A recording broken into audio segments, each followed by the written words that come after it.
नमस्कार। बौद्धिक टेक्निकल में आपका स्वागत है। आज हम लोग शुरू करने वाले हैं अल्टरनेटर। अल्टरनेटर को दूसरे शब्दों में एसी जनरेटर भी कहा जाता है, जिसका हम लोग शुरू करने वाले हैं प्रैक्टिस टेस्ट सॉल्यूशन नंबर 2। ठीक है, जिसका हम लोग शुरू करने वाले हैं प्रैक्टिस टेस्ट सॉल्यूशन नंबर 2। ठीक है, हाइड्रोजन कूलिंग का उपयोग किया जाता है, किसमें किया जाता है? बड़े अल्टरनेटर में। ठीक है, छोटा अल्टरनेटर हो तो उसमें देखिएगा छोटा छोटा एग्जॉस्ट फैन लगा रहेगा। उससे बड़ा होगा तो उसमें एयर डक्ट डाल दिया जाता है कि ताकि एयर जो अंदर में हीट जो हो वो एयर डक्ट से बाहर निकल जाए। क्योंकि बहुत बड़ा जब अल्टरनेटर होता है, जब कमर्शियल पर्पस के लिए हम लोग इस्तेमाल करते हैं, उसमें जो कूलिंग इस्तेमाल किया जाता है अल्टरनेटर को हाइड्रोजन कूलिंग इस्तेमाल किया जाता है। तो किस में इस्तेमाल किया जाता है? बड़े अल्टरनेटर में। ठीक है, नेक्स्ट है, काफी बड़ा प्रश्न है, देखते हैं क्या कहता है। जनरेटर को इंस्टॉलेशन के दौरान यह सावधानी पूर्वक सुनिश्चित किया जाना चाहिए जनरेटर का टर्मिनल और सभी नियंत्रण वायरिंग सही हो ताकि क्रम प्रणाली के साथ मेल खाता हो। किसके? फेज क्रम। फेज क्रम का क्रम प्रणाली के साथ मेल खाता हो। ठीक है, कह रहा है कि अगर इंस्टॉलेशन हम कर रहे हैं, किसका? जनरेटर को इंस्टॉलेशन कर रहे हैं, तो ये सुनिश्चित करना होगा कि जनरेटर का टर्मिनल और सभी नियंत्रण वायरिंग सही हो, सभी जो उसका कंट्रोल का जो वायरिंग है सही हो, ताकि जो हमारा इसका फेज क्रम हो ना, फेज क्रम बहुत मायने रखता है। फेज क्रम क्या आने का मतलब हुआ कि आर वाई और बी। ठीक है, आर वाई और बी अगर मान लीजिए दूसरे अल्टरनेटर से आर वाई और बी से मैच नहीं खाता है, ठीक है, तो हमारा जो अल्टरनेटर है ना, अल्टरनेटर शॉर्ट सर्किट हो जाएगा। इसलिए हम मैक्सिमम कोशिश करें हमारा आर वाई बी जो है, अगला जो अल्टरनेटर है आर वाई बी, उसका फेज सीक्वेंस से मैच खाता हो। ये बहुत ही इंपॉर्टेंट है। ठीक है, बाद में फिर जब ये मैच कर जाएगा तो फिर हम देखेंगे फ्रीक्वेंसी मैच कर रहा है कि नहीं कर रहा है, वोल्टेज मैच कर रहा है कि नहीं कर रहा है। ये फिर बाद में हम ये अगला फैक्टर पे ध्यान देंगे। लेकिन पहला जो पॉइंट मेरा होगा, नोट करने वाली बात होगा कि जो हमारा फेज सीक्वेंस है, दोनों या तीनों जितना भी अल्टरनेटर सबका सेम होना चाहिए। ठीक है, तो इसका जो आंसर है फेज सीक्वेंस, फेज अनुक्रम। आगे है 16 नंबर। बहुत इंपॉर्टेंट क्वेश्चन है, छोटा है लेकिन बहुत इंपॉर्टेंट क्वेश्चन है कि अल्टरनेटर को निर्धारित किया जाता है केवीए में। ठीक है, देखिएगा बोला जाएगा अल्टरनेटर कितना केवीए का है, केवीए का है। अब कोई कहीं लिखता है एमवीए, तो एम क्या है? ये है किलो, ये है मेगा, तो ये डिपेंड नहीं करता हमारा भी, सॉरी यहाँ पे भी लिख दिया। ये क्या है? वीए में एक्चुअली वोल्ट और एम्पियर में इसको डोनेट किया जाता है। तो के मतलब होता है के वीए और एम होता है एम वीए। अगर केवीए कहीं ऑप्शन नहीं दिया होगा तो एमवीए दिया हुआ होगा, तो या तो केवीए होगा या तो एमवीए होगा। तो यहाँ पे हमारा केवीए, इसलिए आंसर होगा केवीए। ठीक है, ये भी गलत है, ये भी गलत है और ये भी गलत है। आंसर है हमारा केवीए। बहुत इंपॉर्टेंट क्वेश्चन, इसको आप नोट कर सकते हैं, नोट कर लीजिए। समझ, कोई भी ऐसा कम्पिटेटिव एग्जाम नहीं है जहाँ पे मान के चलिए आप अगर 10 मतलब 10 कम्पिटेटिव एग्जाम आप देंगे तो उसमें 5 से 6 कम्पिटेटिव एग्जाम में ये प्रश्न आपको पूछा ही जाएगा, आपसे पूछा ही जाएगा। यदि एक 4 पोल अल्टरनेटर 3000 आरपीएम पर बन रहा है तो जनरेटर की ईएमएफ की फ्रीक्वेंसी क्या होगा? तो फ्रीक्वेंसी बराबर हमारा क्या होता है? पी एन बटा 120। डायरेक्ट फार्मूला लगा देना है। पी कितना है? 4 है, और एन कितना है? 3000 है, बटा 120। कट गया, इससे ही कट गया, ये से 3 कट गया, और 3 100 हट आ रहा है क्या जी? मोबाइल में कैलकुलेट करना पड़ेगा क्या? मोबाइल में कैलकुलेट कर लेते हैं। 100 आ रहा है हमारा। 4 गुने 3000 भागा 120, 100 हट जा रहा है, डी। इसका आंसर कितना है? डी है। डायरेक्ट क्या करना है? फॉर्मूला लगा देना है। ठीक है, हम जो मोबाइल इस्तेमाल किए हैं, ऐसा ना सोचिए कि फॉर्मूला हमारे प्रश्न कोई कन्फ्यूजन था, कन्फ्यूजन नहीं था मुझे कोई। ठीक है, हम फॉर्मूला आपको इसलिए लगाए हैं कि ताकि मेरा जो एक कैलकुलेशन कर रहा हूँ ना, कैलकुलेशन में कहीं तो मिस्टेक नहीं हो रहा है, इसलिए मैं वेरीफाई करने के लिए मैं मोबाइल में कैलकुलेट किया हूँ। ठीक है, इसका आंसर है डी, 100 हर्ट्ज होगा। आगे है 4 पोल 1200 आरपीएम, इसका फ्रीक्वेंसी क्या होगा? फिर इसको कैलकुलेट कर लेते हैं। बाकी मेरा मोबाइल में सब कुछ डाला हुआ है, 4 पोल भी डाला हुआ है, 120 नहीं 1200 है ना, 40, इसका आंसर क्या होगा 40 हर्ट्ज।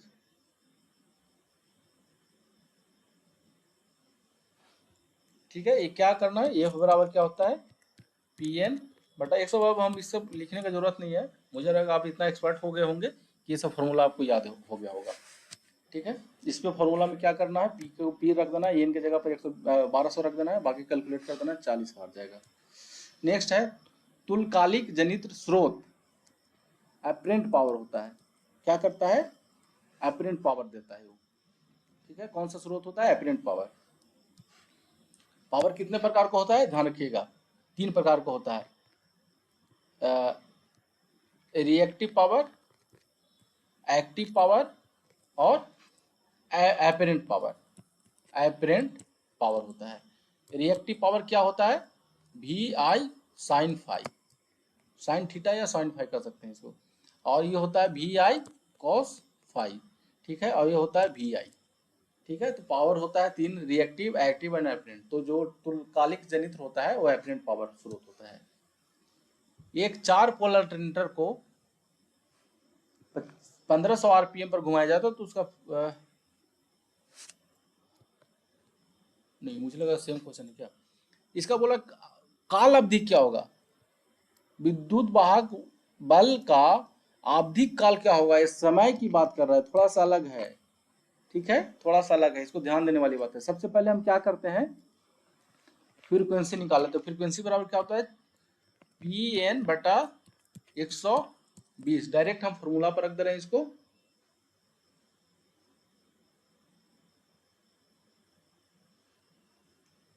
चार पोल है, 1500 आरपीएम है, तो इसका फ्रीक्वेंसी जो हो गया 50 हर्ट्ज आ गया। अब इसको बोल रहा है कि हमारा काल अवधि निकालना है, मतलब जो इसका जो विद्युत वाहक बल है उसका आवधिक काल है। आवधिक काल बराबर जो होता है टी बराबर जो होता है ना 1/f होता है। ठीक है, अब हम इसको पुट कर देते हैं 1/50, सॉरी 50, 1/50 जब आप भागा देंगे, एक में 50 से भागा देंगे तो आंसर आ जाएगा 0.02।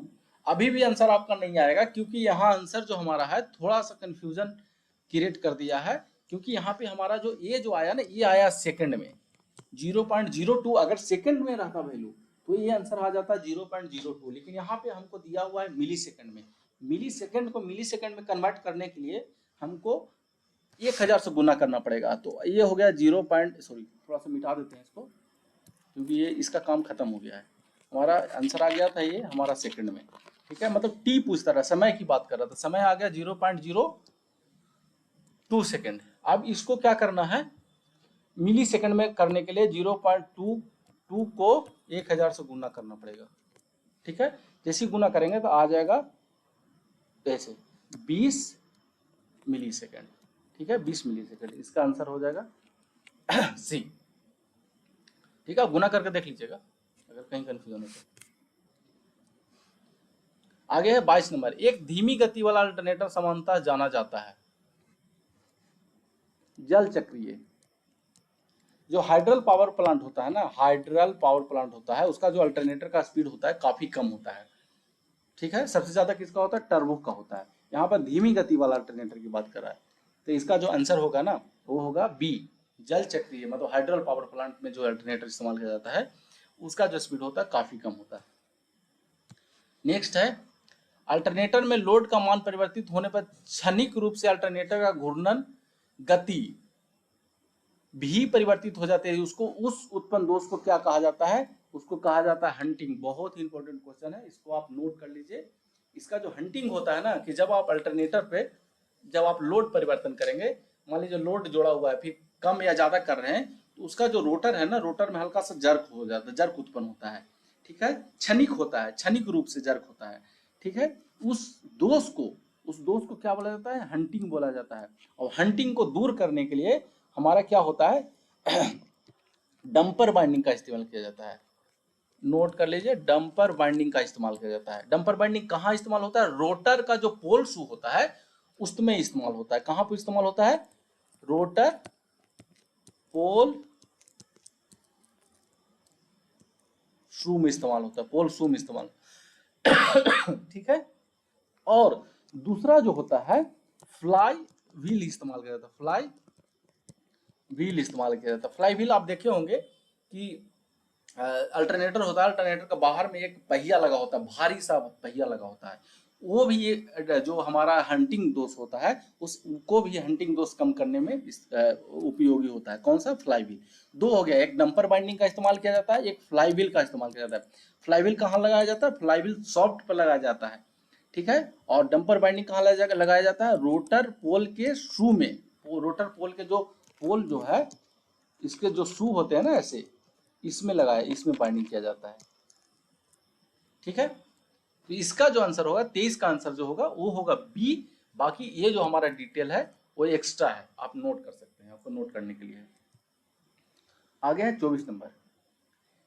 एक 4 पोल 3 फेज 50 हर्ट्ज फ्रीक्वेंसी मतलब आवृत्ति की विद्युत आपूर्ति पावर सप्लाई पर चलती है, उस गति की गणना करें।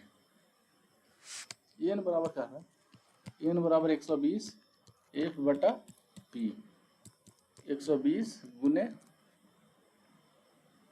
50 बटा पी।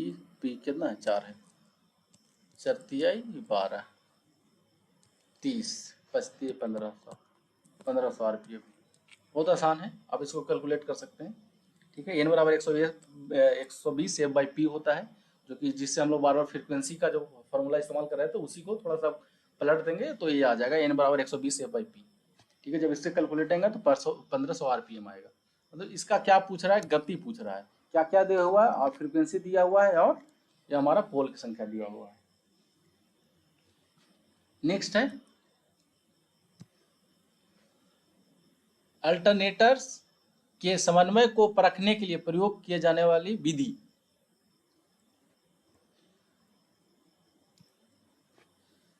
तो अल्टरनेटर को समन्वय कहने के बाद हुआ जो सिंक्रोनाइजेशन की बात कर रहे हैं ना, समन्वय का मतलब एक दूसरे का वो साथ मतलब कैसा कार्य कर रहा है, अच्छा ढंग से कार्य कर रहा है कि नहीं कर रहा है। मतलब पैरेलल जब हम उसको कनेक्ट किए हैं तो उसका समन्वय जो है बेहतर है कि नहीं है, जो कोऑर्डिनेशन है एक दूसरे का अल्टरनेटर के साथ में वो बेहतर है कि नहीं है, उसका परखने का विधि जो है, प्रचलित विधि जो है, प्रचलित कौन सा विधि है? सॉरी बीबी लिखा गया है, विधि है, ठीक है। विधि कौन सा है? डार्क एवं ब्राइट लैंप विधि, ठीक है। सबसे प्रचलित विधि जो है डार्क एंड ब्राइट लैंप विधि है, ठीक है। तो इसका जो आंसर होगा, आंसर है हमारा सी। ये विधि का इस्तेमाल हमारा जो है अल्टरनेटर को सिंक्रोनाइजेशन करने में भी इस्तेमाल किया जाता है और उसका जो कोऑर्डिनेशन है उसको परखने के लिए भी इस्तेमाल किया जाता है, डार्क एंड ब्राइट लैंप विधि। ये आंसर है इसका 25 का सी, ठीक है। तो आज का हमारा लेक्चर हुआ समाप्त। अगर मेरे चैनल पे आप नए हैं तो सब्सक्राइब करिए, वीडियो को लाइक करिए, वीडियो को शेयर करिए और बहुत ही टेक्निकल ऐप आप डाउनलोड कर सकते हैं, प्ले स्टोर से बहुत ही टेक्निकल आप डाउनलोड कर सकते हैं। उस पर बहुत सारे ऐसे कंटेंट हैं जो फ्री में अवेलेबल है और कोर्स भी हैं उस पर जो कि आपको कम प्राइस में दिया जा रहा है। और ये वीडियो भी आपको अपलोड मिलेगा बहुत ही टेक्निकल ऐप पे, और इसका जो ऑफिशियल फेसबुक पेज है उस पर भी फ्री में अवेलेबल है ये वीडियो। तो आप फेसबुक पेज पे भी जा सकते हैं, बहुत ही टेक्निकल ऐप पे भी जा सकते हैं, यूट्यूब चैनल को भी सब्सक्राइब कर सकते हैं। Thank you.